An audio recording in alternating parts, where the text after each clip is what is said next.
These aerial flyers are being spotted all across America. But where did they come from? Is another country being allowed to surveil us as our own incompetent government just sits back and watches?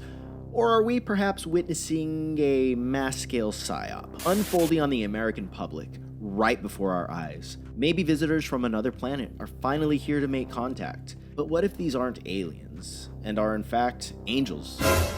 What we do know is these drones have been spotted all over the East Coast, and reports of how quickly these aircrafts can turn raise questions of who is operating them. These crafts are not breaking physics by any means, but the capabilities of these units show signs of advanced tech and should be concerning. Is there anything about them that points to this being superior technology? Some of them do seem to be making pretty sharp turns. I wouldn't call them like physics breaking turns, but they don't seem to be operating like a normal aircraft. To then go over the ocean to a point where they're untrackable, again, I'm not really familiar with that type of capability either. If the government is behind it, they're either setting the stage for an overreach of freedoms, or maybe something more sinister is afoot.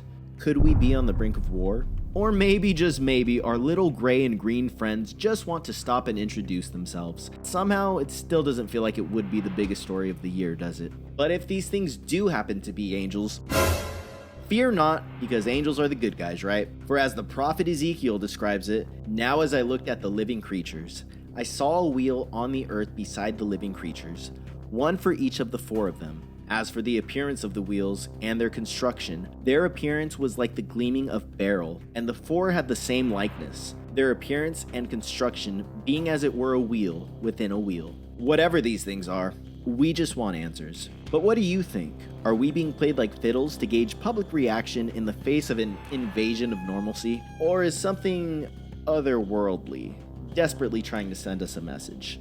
Let's get that conversation started in the comments. Until next time, this is Webzz, and I'll see you in the next one.